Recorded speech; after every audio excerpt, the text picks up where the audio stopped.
Many years ago, circa 2017, I used to be a TF2 map maker. I never really finished most of the maps that I started. I usually gave up around the time that it actually came to balancing the maps because I didn't have a reliable way to do it, but I did get pretty far into a lot of them, and I had a lot of fun with it back when I did it. But as of recently, two major events have kind of reignited my urge to make TF2 maps. So while a lot of people were spending the holidays enjoying the company of their family and friends, well, I mean, I did that too. I'm not a complete loser, but I also spent a lot of my free time making a TF2 map for the first time in ages. And oh boy, I think it turned out really well, and I want to show it off. Now, watch the entire video before you judge me, because there are a lot of really cool mechanics, and I think I did a good job of porting it into TF2 to make it an actual game mode. But overall, yes, it is a map that is inspired by Five Nights at Freddy's. So let's get into how this sucker works, shall we? Here's the layout of the entire map. You can see that on the bottom is the red spawn, which is the security office, and on the top is the blue spawn, which is the party stage.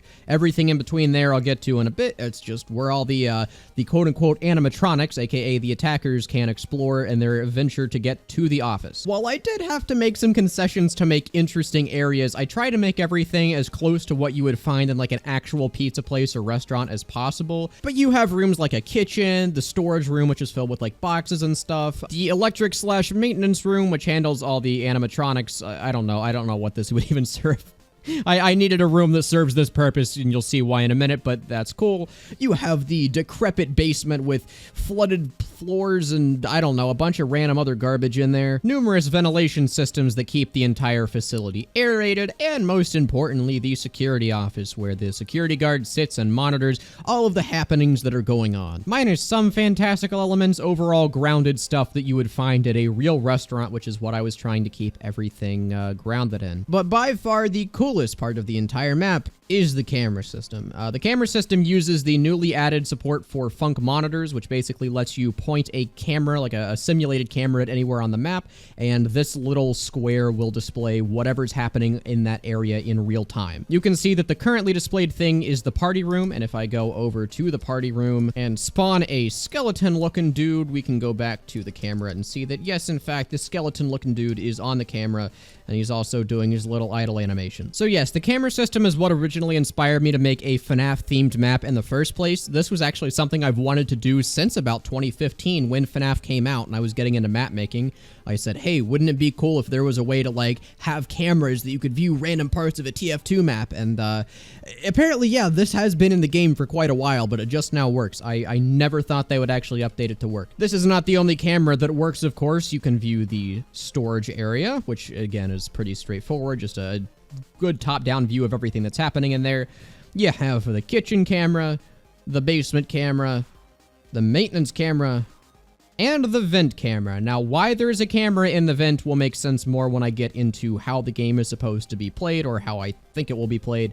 But this gives you a pretty good coverage of the entire map without being able to see literally everything. There's still a couple blind spots that I think are necessary for the animatronics to be able to sneak around. But if you thought the cameras were the only thing I ported over from FNAF, no. There is a working door system too. Now, there's not like power or anything. Theoretically, you could program something like that using what's now available with VScript, but I figured just to keep things simple, it would be best if we just had a you can close one door at a time type of system, especially because like things get way more complicated with round timers and whatnot. The three doors that currently exist are number one right here, the hallway door. For anyone that's not familiar with everything that is right here, it just prevents the animatronics from running straight into the storage room and gutting it for the office. You have the left office door, which blocks off access to storage entirely, but keeps the maintenance route open. And then you also have the right office door, which blocks maintenance, which is overall something that you generally don't want to have completely unguarded. And for anyone wondering, yes, a lot of the vents on the map are breakable. Basically, any of them that have that exact texture, as well as this wall right here that leads to the basement, can be opened just by smacking it a bunch of times.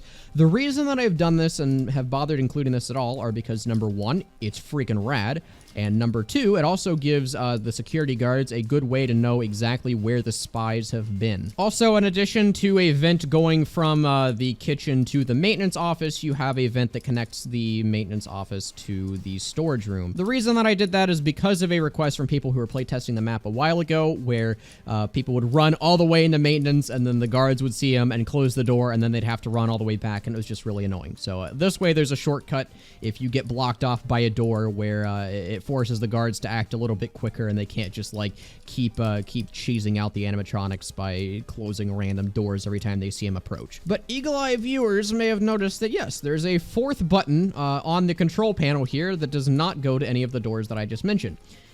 Let me explain how the power out system works, because that is another thing that I ported over, and I think it's really cool. So there's a little emergency button here in the storage room that animatronics can break the glass and press at any time. All that button does is it opens up this door down here in the basement, and you can see that there is now a newly exposed power cabinet. If you shoot the power cabinet, the power goes out, and the floodlights turn on, and things get really, really spooky. Now, the power out does have some more function rather than just be aesthetically something cool that the animatronics can do. When the power's out, you cannot close any of the doors. You'll just have to trust me that I'm hitting the buttons. And also, it's really, really hard to see, which you think would be a detriment to both teams, but because of the sort of house rules we've set up where the security guards are supposed to equip all of their, like, unusuals and Australians and everything, and the animatronics are trying to get, like, the darkest loadouts they can, it actually does matter. There have been several instances where you really can't see where the animatronics are because they blend in so well while the guards are, like, left exposed. So it does have way more of a gameplay impact than I thought it would, and I'm super happy about how that ended up turning out. Now, if you want to turn the power back on as a guard, you have to run into maintenance, and you have to hit the emergency power on button that's on the wall. Pretty straightforward, although if you do run into maintenance and there are like the animatronics in here waiting to kill you, you're probably not going to have a very good time. But the other thing a power outage does, and the reason why there's a fourth button on the console here, is it also opens up this door in the basement, which gives a very, very nice flank route to the attackers that allows them to get to the office very, very quickly. When there is a third door and you can only close these two, I mean, obviously that's a problem. So as of now, I've added this button, which allows you to close it again. I might end up moving that button sometime in the future because it's kind of cheesy right now that you can close it immediately. But at least for the time that the power is out, the animatronics have a very quick way to get to the office, pretty much unguarded. It's going to be very difficult to guard all three doors at the same time. Now, I was going to explain the rules, but they're not completely done yet. We're still fleshing them out a little bit, and we're trying to figure out like how the game plays before we set anything in stone. I will, at the very least, include what I have with the map download in case you want to play this yourself with your friends, but just know that there are pretty heavy class restrictions. Basically, the attacking team is locked into Spy. The defending team is allowed to play, like, Fat Scout, Mini Sentry Engineer, and Huntsman Sniper, I think is where we're at right now. But it's way more restricted than normal TF2, and it's also, like, a maximum of, like, 5 to 7 players total, so it deviates pretty heavily from normal TF2, but we're not quite sure how everything's going to work exactly. So let's simulate a brief round of CP FNAF, and yes, that's the official file name. I don't know if I've ever mentioned that, but we'll simulate a quick round with the map to show you the possible ways the animatronics can win and generally how I expect a round to go. So animatronics are locked into their spawn. They have two possible exits. There's the vent and the main doors. When the doors open, they can run out to wherever they want. The fastest way to get to the office, and the reason that I've put two possible doors to block it, is through storage. It's really easy to get to the final capture point, which is just right outside of the office, by running that way like less than 10 seconds from spawn quickly, so we had to add some ways to actually properly defend it. The second way is if you run through the kitchen and you break the vent in the kitchen, you can run all the way to maintenance, and this is considered the flank route because it takes a lot longer and is probably typically less watched. And the third route is if you run out of spawn in this vent, you can break this to get into maintenance, but typically what happens is the spies will run all the way down the vent and will appear here behind where this door closes here. So it's a way to bypass the first door, but not necessarily the one to the office. Because of that, whoever's manning the cameras has to be pretty tactical with which doors they're closing, and also has to be like pretty on top of things. I kind of wish there was a way to make spies like move slower, so the person on the cameras has a little bit more time to react. But which door you end up closing at any given time is a pretty important decision to make, because ultimately you're trying to stop the spies from doing like 3 different things at the same time, which pretty much like FNAF is a difficult task, so defending team is generally at a disadvantage from what we found. So let's say I'm running out of spawn at the beginning of the round and say, oh, well, they closed off this door. So what do? Well, I can run into the vents, and typically the best play for the spies at the beginning is to try to hit the power off button, so you can like break this vent and try to shoot the glass. Guns, by the way, do like much less damage against breakables for whatever reason. That's something I learned. You shoot the button and then you can say, oh, well, even though like I couldn't get through this door, I was still able to turn the power off. Now, ideally, the person running the cameras would be able to like check the vent camera, see a spy like sitting there shooting, and like deduce what's going on. So then he would say, okay, well, they're probably going to go into maintenance, so I'm going to run in there right now and stop them from like turning the power off, or at least be ready to turn it right back on when it does go off. So because of that, there's some pretty decent counterplay to everything that's going on. It does get a little bit crazy when all the spies go in different directions, but at the point where all the spies split up, they're really easy to like pick off one by one, so they kind of have to stay together to serve any real purpose on the map. But yeah, you can like look at the kitchen camera to say, okay, now that the button's pressed, like when are they going in? And then obviously when the power goes out, you know.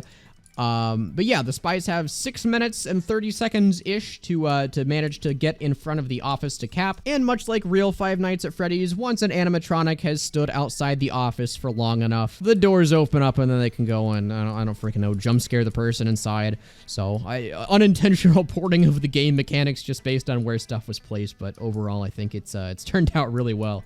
I still need to do some play testing. It's not completely a finished map. It's still technically in beta. I don't know how you classify that even, but from how everything's turned out so far, it is to a point where I can't wait to like try it out in more depth. So unfortunately, not everything with this map was smooth sailing, as fun as it was to make. The first one you can see right outside of spawn.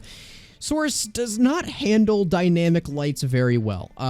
Basically how the Source engine renders lighting is that it renders every possible light that can be on and off into like separate states of the map, and essentially just loads them depending on what changes. So for instance, like this is a single state of the map, but when I turn the power off, it loads the state of the map where all of the lights are off, which really isn't that hard on the processor, but whatever.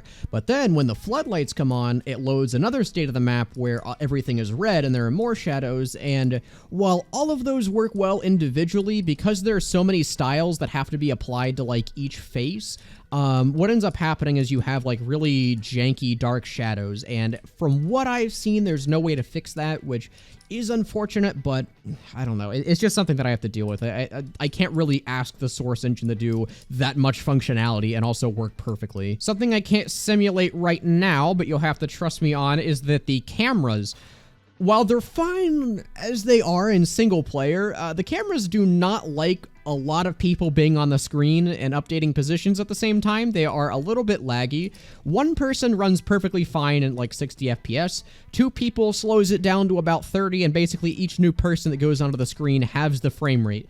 If you're like watching the spawn cam during the setup and all 4 spies are in there, it's a PowerPoint. Like it's almost unwatchable. I don't know if there's a way to optimize that more, but like that is a significant challenge that I've been running into that I'm hoping gets, I don't know, updated with the point camera entities at some point. Hey, if they're willing to update Funk Monitor like 15 years in the future, a man could dream at least. And the fourth problem that probably didn't occur to most of you, but I'm sure some of you thought of, is because we're allowing engineers and because the doorways are pretty small, what's stopping engineer from just, I don't know, putting a dispenser like right here and then having an extra door?